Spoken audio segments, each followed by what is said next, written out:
Good afternoon, everyone. If I can just have everyone's attention.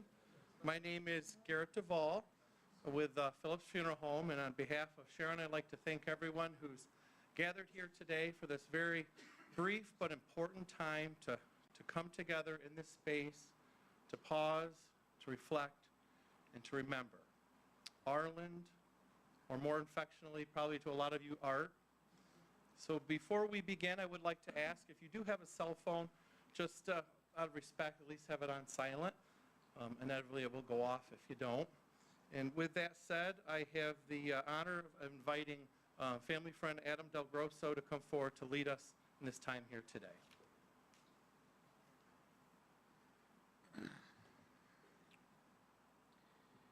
So I wanted to open this up with, and I apologize in advance, Art is written down a lot, but I always called him Gramps. I actually didn't even know his name was Arland until the other day. So I wanted to open with a, hey, what's going on? And where you're from. So life obviously gets tough sometimes. There are seasons of heartache, disappointment, pain, and loss. And Art was a good example of how to handle such times with laughter. He was always ready with a good memory of the good old days or a joke. His famous line, have you heard the one about? Yeah. He was very proud of his military service. His family was regaled with tales of his time in Germany, Africa, and Turkey more than once. He did tell stories repeatedly, but they were pretty good stories, so it was good to hear them more than once. He was a parachute packer, a load master, a motor pool mechanic, and an officer chauffeur. He always believed that every male should serve 2 years in the military after high school to learn discipline and gain an appreciation for our country, which I can get on board with that. He enjoyed meeting new people. Perhaps it could be said, Art never knew a stranger. As I said, where you're from, he might know your parents or your grandparents. Oh, and I was going to start off with a warning at the end. I am going to ask people to talk about great Art memories, but everyone always gets nervous if it gets sprung on them, so it's coming. Be thinking.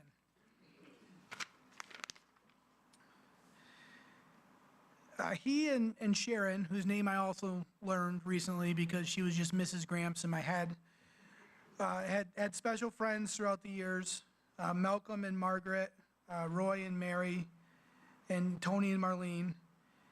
They spent many hours dancing, snowmobiling, playing cards with their friends. And I know he has dearly missed them all in the last few years. Two of the yearly highlights for Art were the family reunions and the family Christmas party. He loved to talk highway business and tractors with his brothers, as well as make his rounds to chat or tell a story to other family members. He loved his tractors. His favorite was his original Jacobson mower that he had for a very long time, from what I understand. He used to sell them, and this was like a new model at the time. The first hydrostatic, is that right? Hydrostatic. To plow snow. He was known for bringing home a hunk of rusted junk on his trailer, and within a few months would have any antique tractor restored to showroom glory. He loved to take his prize 1939 Farmall H to the Chemung County Fair to pull. And it was a sight to see. Denim bib overalls, straw hat, mouthful of chew, pulling that bright, shiny red tractor down the track.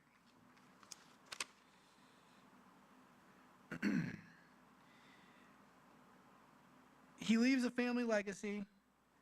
His wife, Sharon, of almost 63 years. His daughter, Dawn, son, Tom. 3 grandsons, Patrick, TJ, and Sean. 4 great-grandchildren, Brody, Bailey, Laylee, and Carl, which that was one of the favorite stories that I heard when I was talking with Mrs. Odell. Laylee's name is Laney, and Carl's name is Carter. Apparently, when Carter was born, she told Gramps, and he said, Carter? What kind of name is Carter? Carl's a good name. And it is apparently stuck. That child is Carl Some lesser-known facts about Gramps. He loved to play Michigan rummy, pinochle, and Pictionary. His garage on Piper Road was known as Cooter's Garage, which, if you are of a certain age, you will get that reference. He loved a good back rub. He enjoyed oyster stew, Mexican food, and homemade vanilla ice cream. He loved to study road atlases. He never got lost. He was always taking the scenic route. And he once crashed a motorcycle into the corner of the patio, broke some ribs. I saved my favorite one for last. He once hit a monkey with a rental car. And I was thinking on that, and I would have to imagine that there are probably less than 10 people in this world that can say they hit a monkey with a rental car.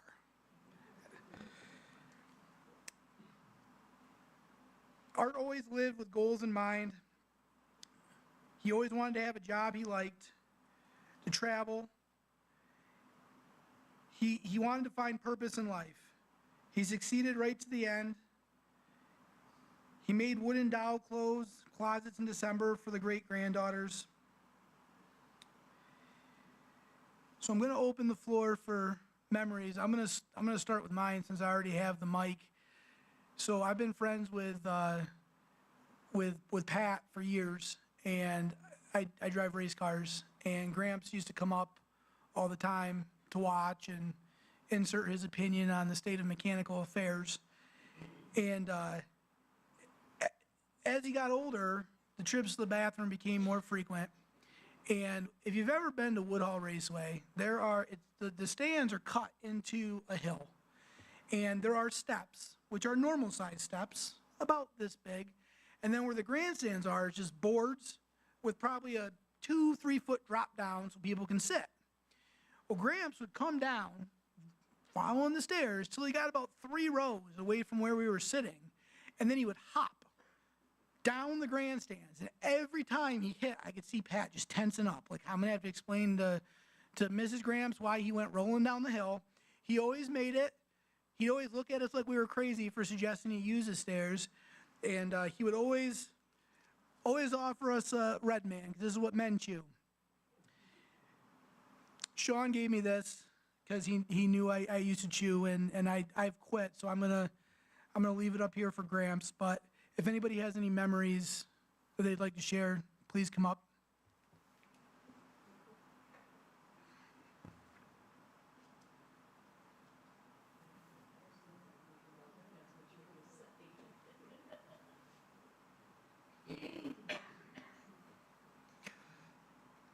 Haven't known him for many years, but 6. First time I met Art, he wanted to know what I did. To say, where are you from? What caused the biggest friendship between me and Art, besides his daughter, is the fact that I worked for a tractor company. I drove truck. He says, let me tell you something. I got 81 years in about 81 minutes. But Art was always just so full of energy, and we could sit there and talk about everything from pistons being burned up to wood carvings to driving a truck, and and it was just so much fun. We clicked fast, and it's not hard to click with Art, so we'll always remember it.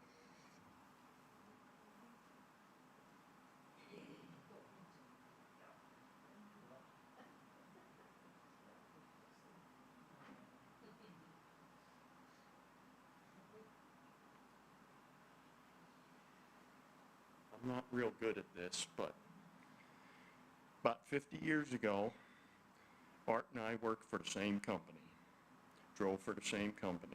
I didn't know him, he didn't know me. I worked in the Albany area, he worked out of Watkins Glen. And I was out in Watkins Glen getting a load, probably the late 70s, somewhere in there, and I bumped into him. I didn't know who he was, and we just talked a little bit. In 1996, my wife and I moved south to South Carolina. I go to the pipeline. I'm still driving, by the way. I go to the pipeline, and I'm looking at this guy. I know him, because he's hard to forget. And one thing led to another. and I'll be darned if it wasn't the same, it was Art. I mean, I didn't know his name or anything. We just bumped into each other, and we knew the same people, and we became friends, and we went and met Sharon, and, you know, that was a start from '96 till the present time. I'm the oldest person in my family, and Art was my big brother that I never had, and I'll never forget him for that. Thank you.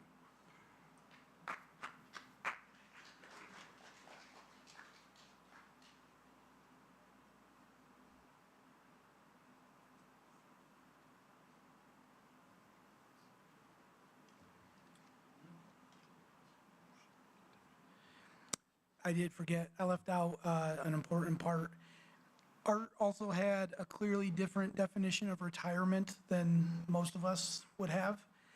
He retired at 55, moved to South Carolina, started a whole new business down there, drove an LP transport truck, which is what he was talking about there, worked at a local farm, and he built his wife Sharon a doll shop for porcelain dolls.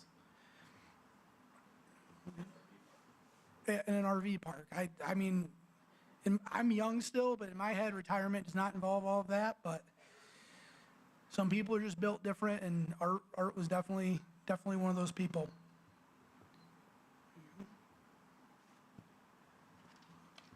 All right, if everybody has gotten a chance to say what they need to say, I'm going to end my part up here and make sure that you stop to see the family.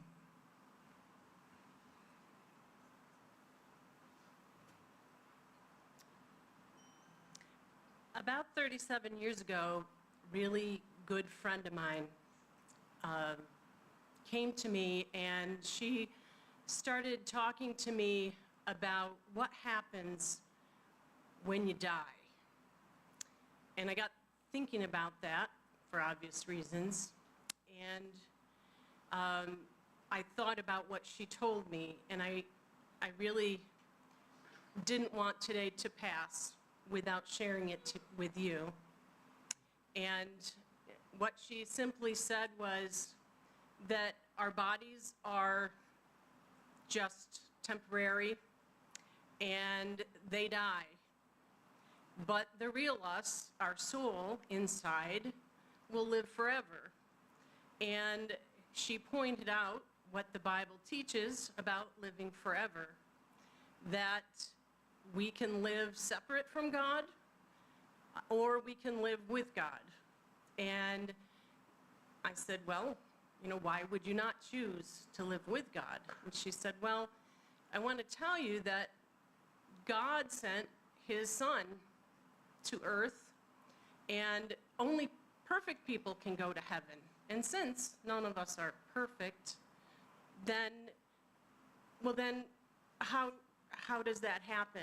And she said, well, God loved us so much that he sent his only son and took it all on us, the stuff that we're not perfect about. And that way, everything bad we've done or thought is on him. And if you just believe that, then you will go to heaven and you will be with God forever. And so I wanted to share that with you because when someone passes, it's a time for you to think about, where are you going to go? Where is the real you inside going to spend eternity? And I want to think, and I'm not really sure about my dad, but I have to believe that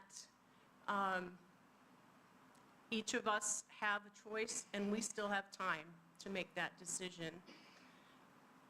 It means so much to my mom and to my brother and I and our families that all of you came today to support us and to be here with us. And we love you. And obviously, we loved my dad. Pretty hard not to. We thank you And if you would, if you haven't already, take time to come up and look at some of the memorabilia that was brought that would probably help you learn more about him if you didn't know him all that well, or if you did, you knew him all your life like me.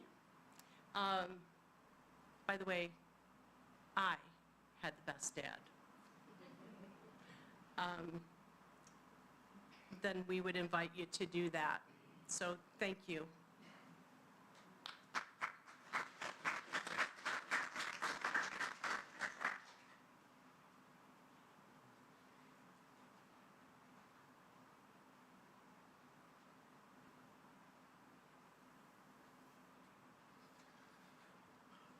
I'd like to take this opportunity to thank everyone who shared. I know that this format is often difficult for a lot of people when they have something on their heart. So I would strongly encourage you in the days and weeks ahead, if art comes on your mind, or if, reach out to the family, give them a call, share a memory. And it's been said that no one ever truly dies until their name is no longer spoken. So continue to speak his name and just keep his memory alive. Death has taken Art's physical body. No one's going to be able to see him again, hug him again, feel his presence in the sense of being right in front of you. But death can never take away each and every one of your individual relationships, your memories, and your interactions that you shared with him. No one here had the same set of interactions and relationship. So everyone grieves in a different way. And some people grieve through sharing jokes. Some people grieve through crying. So there is no right way to do it. I just want to extend, if you didn't feel comfortable here today, please make sure you reach out to the family in some private time. So thank you all for being here. And this does conclude our time here at the funeral home. Thank you.